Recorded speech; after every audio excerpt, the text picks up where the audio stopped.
So next we will be seeing Mauryas. So Maurya period.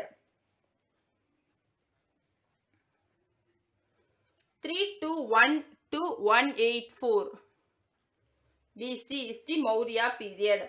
Haryanka, Shishunaga, Nanda completed. Then we are having Maurya. Then Sunga, Kanva.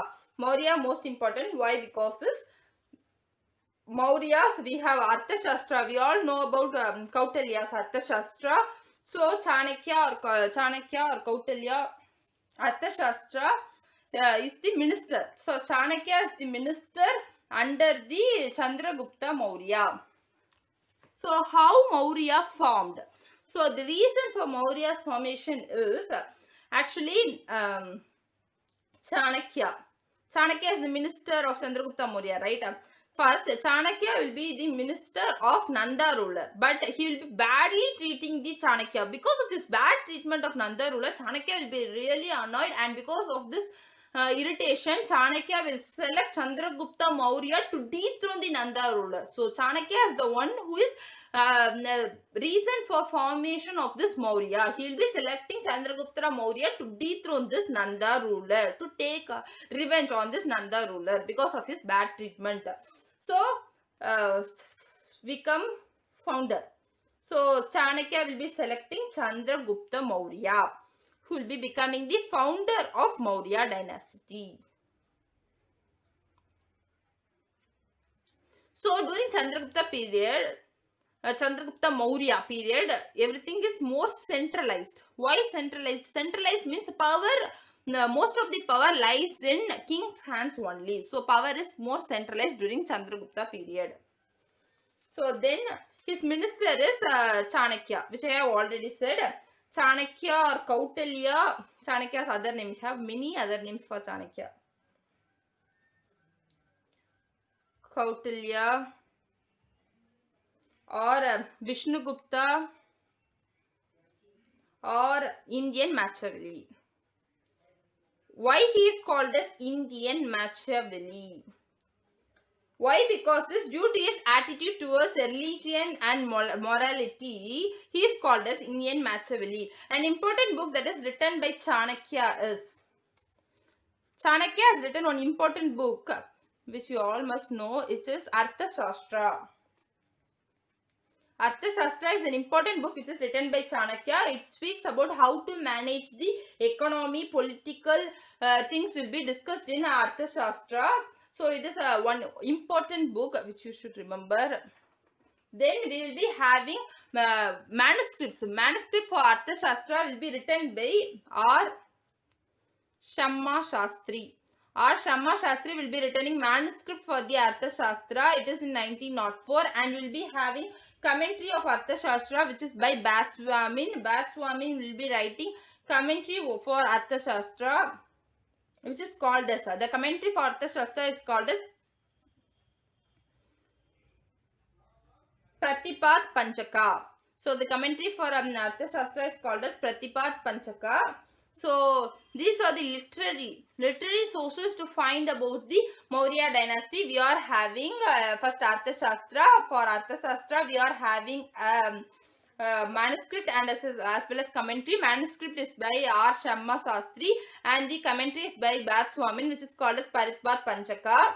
So these are about Arthashastra. Then we are having Vishaka Datta's Mudra Rakshasa. Vishaka Datta's Mudra Rakshasa.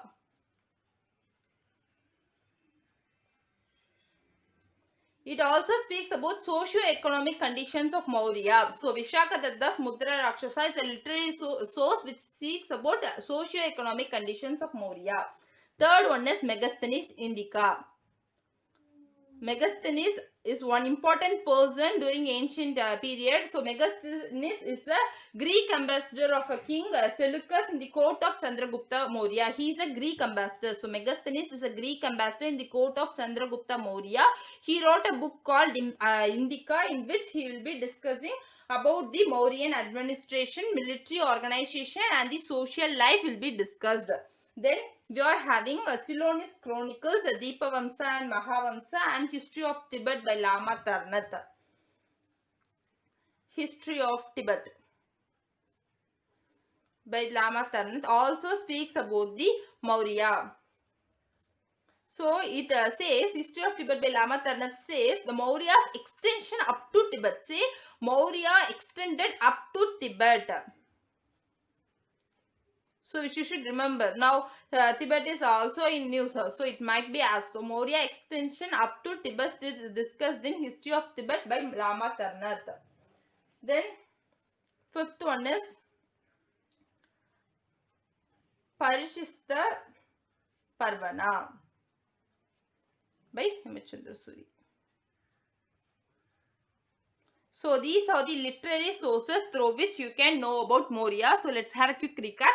First, Maurya 321 to 184 BC. It is founded by Chandragupta Maurya. Chandragupta Maurya is selected by Chanakya. Chanakya is a minister in Nanda rule. In Nanda rule, he was badly treated. Because of his bad treatment, he got annoyed and he selected Chandragupta Maurya to dethrone the Nanda ruler. So by this, Chandragupta Maurya became the founder. So there are some literary sources through which we can know about the Mauryan administration. Those are Chanakya's Arthashastra. Chanakya has written on one important book, that is Arthashastra. It speaks about the social and the political organization. We have one manuscript of the Arthashastra, which is by R. Shamma Sastri. Manuscript for Arthashastra is by R. Shamma Sastri in 1904, and commentary of Arthashastra by Bathswamin, which is called as Paritpat Panchaka. And we have Vishaka Datta's Mudra Rakshasa, which also says about the socio-economic conditions of the Mauryas. And we have Megasthenes Indica. Megasthenes is a Greek ambassador of the king Seleucus in the Chandragupta Maurya period. He wrote a book called Indicus, which tells about the Mauryan administration, military organization, as well as the social life. And History of Tibet by Lama Tarnath, in which it is said that Maurya extended up to Tibet. And we have Parishasta Parvana by Hemachandra Suri. These are the literary sources through which we can know about the Mauryas. And then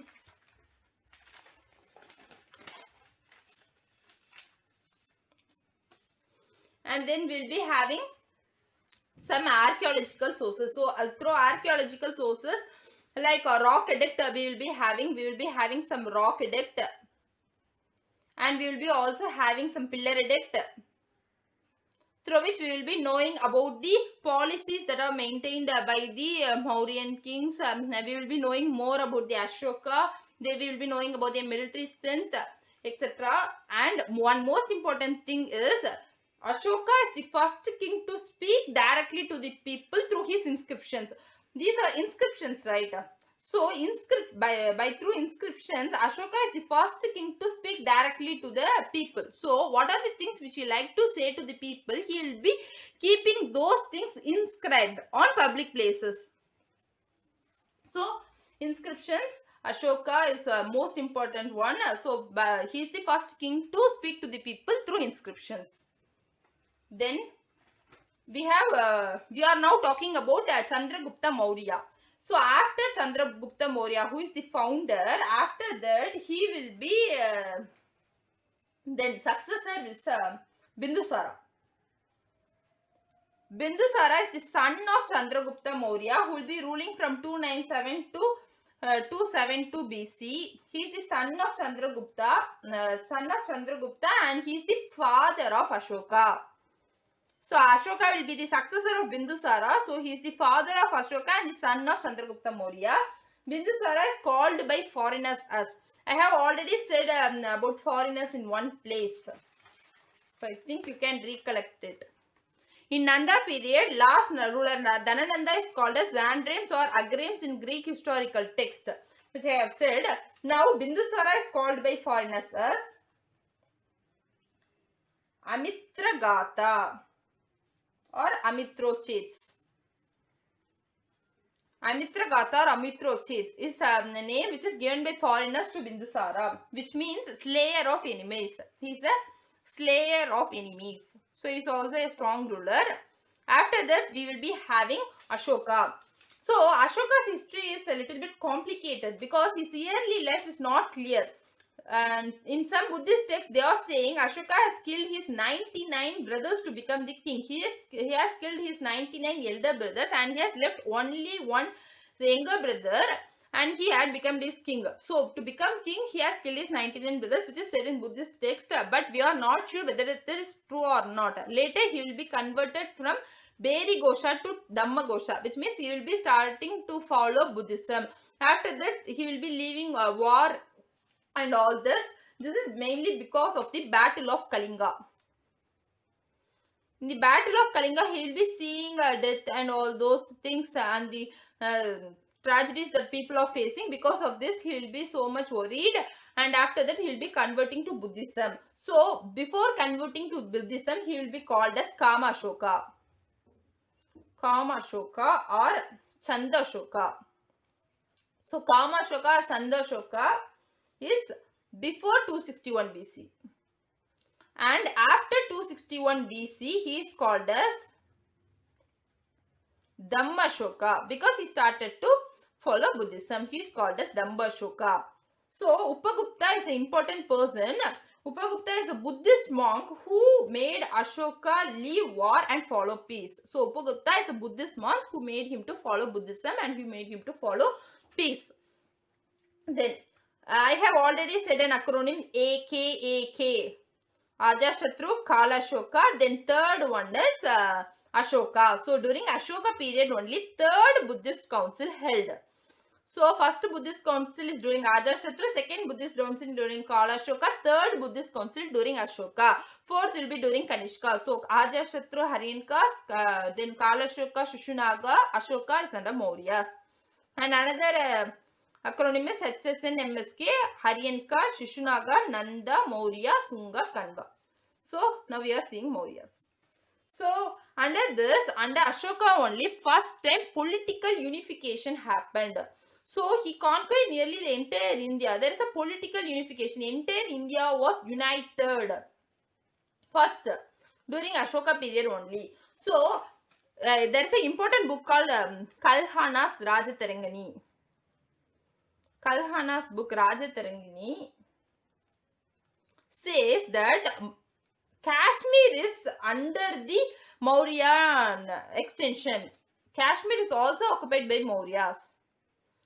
So now also Kashmir is under a disputed territory. But then during Maurya period, Kashmir was under the Maurya. So it is said in Kalhana's Rajatarangani. So it is an important book which tells about Kashmir. So it can be asked. So Kalhana's Rajatarangani.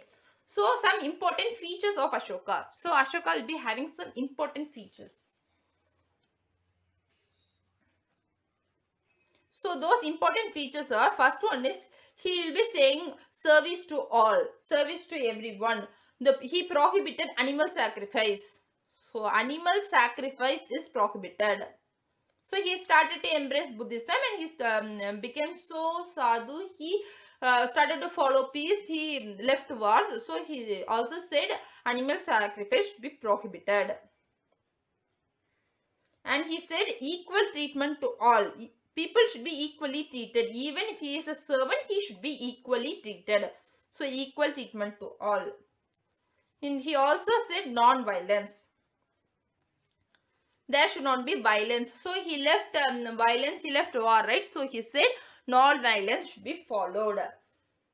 So then next, these are the things, these are the important features that Ashoka is following. Then we will be having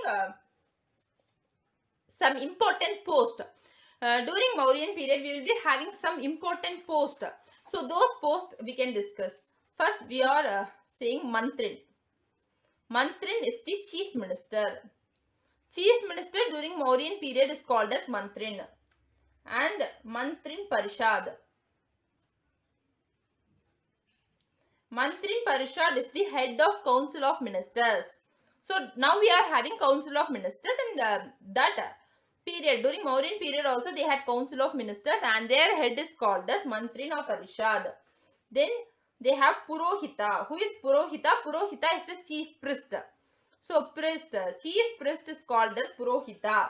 And they also had Senapati. Who is Senapati? He is the commander-in-chief. So commander-in-chief is called as Senapati. Then we have Samaharta. Samaharta is the revenue collector. So these are the things which can be asked in your prelims exam. So Samahata is the revenue collector, and Gramini is the village administrator.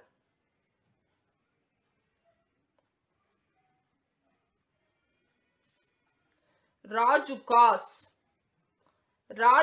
is the district administrator. Rajukas is the district administrator, whereas Gramini is the village administrator. Gopa is a person who is in charge of 10 or 15 villages. So Gopa is a person who is in charge of 10 or 15 villages. Then we have Nagarikas. Who is Nagarikas? He is the person who should maintain law and order. Nagarikas is to maintain law and order.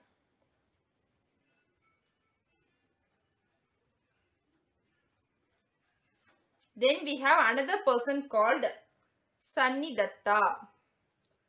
Sannidatta is in charge of treasury and storehouse. So he is in charge of treasury and storehouse.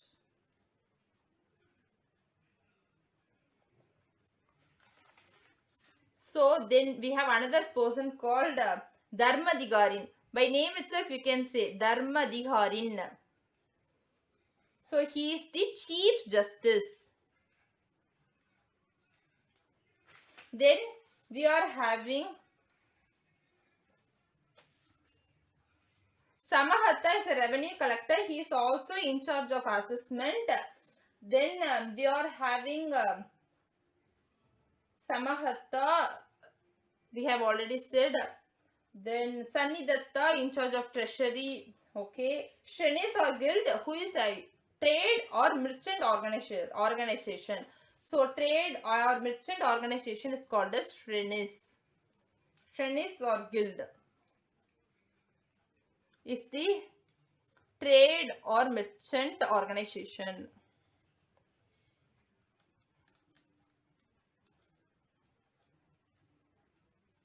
So, and another important thing during Maurya period is, during Maurya period they had police station, they also had census. Why census should be maintained during that period? Because to the main reason to maintain census is foreigners was not entered into their territory. So to check whether foreigners are entered into their territory, they will be maintaining census, and they will be also having police stations during Mauryan period. And administration, what is the administration setup during the Mauryan period? Actually, the territory Mauryan administration is divided into 4 provinces. So it is divided into 4 provinces with capital. So capital is in Taxila. For one province, capital is Taxila. For another province, capital is Ujjain. Then for the next province, third one is capital is Surnagiri. And the last province capital is in Kalinga. So these are the 4 provinces and their capitals: Taxila, Ujjain, Surnagiri and Kalinga. So for administration, they have divided the Mauryan territory into 4 provinces, and the 4 provinces they have capital, which is first one is Taxila, Ujjain, Surnagiri and Kalinga. Then we have architecture. So Mauryan architecture. In Mauryan architecture, Sanchi Stupa is the one which remains. Stupa that remains is Sanchi Stupa is the only stupa that remains. So they started the use of stone art. So Ashoka is the person who started the use of stone art, and this is the most important in architecture. Sanchi Stupa is the most important one, and we also have many inscriptions, rock edicts and pillar edicts, among which we can say about the pillar edict. Pillar edict 6. Pillar edict 6 speaks about the Dhamma policy of Ashoka. And we have another one inscription called Rumindai pillar inscription. Rumindai pillar inscription speaks about Ashoka's visit to Lumbini. So Lumbini, if you are preparing for UPSC civil service exam, you will be knowing about Lumbini. What is Lumbini? Lumbini is a place. It is the birthplace of Ashoka. So Ashoka visited Lumbini. So this is known through Rumindai pillar inscription. So Lumbini is the place where Buddha born. Then we have other pillar inscription also. through which we can know about Ashoka. We have Junagadh rock inscription by Saka King Rudradaman, which tells about Mauryas. And these are the main inscriptions and architectures. Then we have decline of Mauryan Empire. Why there is a decline? Causes of decline of the Mauryan Empire. So the main reasons for Mauryan decline is more centralized. They are centralized and they had traditional approach. They didn't believe in foreign trade, all that. So causes of decline of Mauryan Empire. So causes of decline of Mauryan Empire is, first one is they are more traditional. And second one is foreign trade. They didn't maintain foreign trade. They don't believe in foreign trade. Third one is foreign invasions. So foreign invasions affected them. And one important thing about reasons, Ashoka is also one of the major reasons. And they also had weak successors. Weak successor is also one of the most important reasons for their decline. So I have already said they maintained centralized. They are centralized, more centralized. The powers are more centralized, and this is also one of the major reasons for decline. Some reasons are related to Ashoka, which we can see. So Ashoka related thing is he started to maintain peace. So which means he left wars. So by lefting wars, he became so prone to attack. Then Brahmanical reaction. He started to follow Buddhism, so the Brahmanical reaction is different. So which also affected the Mauryan Empire.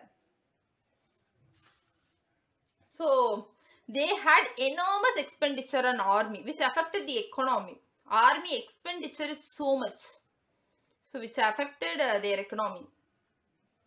So, and another one important thing is, during ancient period, most of the invasions are from the northern western side. Northwestern side is the side in which more invasions will be happening. Why? Because during that period they don't know the sea route to India. So which means these region is so safe. They don't know the sea route. Most of the Europeans don't know the sea route. So mostly we will be having Arab trade and all those things, Roman trade, who will be coming through this western side. So neglecting this northwestern side, neglecting the northwest side is the major reason for the decline. This led to the foreign invasions because most of the foreigners invaded through this northwestern region only. So these are the things which you should know about Maurya. Let us summarize this so fast. So Maurya. So founder is Chandragupta Maurya. So he is more centralized. Founder Chandragupta Maurya. How he became the founder? We have Arthashastra, Kautilya or Indian Machiavelli, who is a minister in Nanda period. He was so much annoyed, he was so much bad treated by the Nanda ruler. To take revenge of that Nanda ruler, he selected Chandragupta Maurya to dethrone him. So Maurya was formed. Maurya was under Chandragupta Maurya founded. So Chandragupta Maurya's son, he is the father of Ashoka, right? He is Bindusara. Bindusara is the next ruler of Maurya. Bindusara is the father of Ashoka and he is the son of Chandragupta Maurya. Then we have Ashoka. Ashoka killed his 99 brothers to become the king. Initially he is so rude and he had wars. He had battle of Kalinga. After seeing all those deaths and all those miserable things, he really worried and he started to embrace Buddhism by Upagupta. Upagupta is a Buddhist monk who converted who converted the Ashoka to Buddhism. So Upagupta will be having during Ashoka period we will be having third Buddhist council. Talking about third Buddhist council, you should know AK. During Arthashastra period, we have first Buddhist council. During Kalashoka period, we have second Buddhist council. During Ashoka period, we will be having third Buddhist council. And during Kanishka period, we will be having fourth Buddhist council. During Ashoka period only, there is the first time political unification in India. Political unification. So, entire India was united during this Ashoka period only. And Kalhana's Rajatarangani. Kalhana's Rajatarangani is a book which tells that during Maurya's period, Kashmir was also under Maurya. So Kashmir was also under Mauryas during Ashoka period. And the major reasons for decline is they follow traditional approach, they didn't believe in foreign trade, and they also had foreign invasions. Why they had foreign invasions? They neglected the northwestern side, because during that period most of the invasions are from the northwestern side only.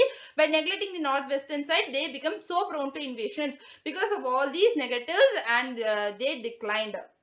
After Maurya, we will be having what? HSN MSK. We have seen Haryanka, Shishanaga, Nanda, Maurya. Then we will be seeing Sunga. After Mauryas, we will be seeing Sunga.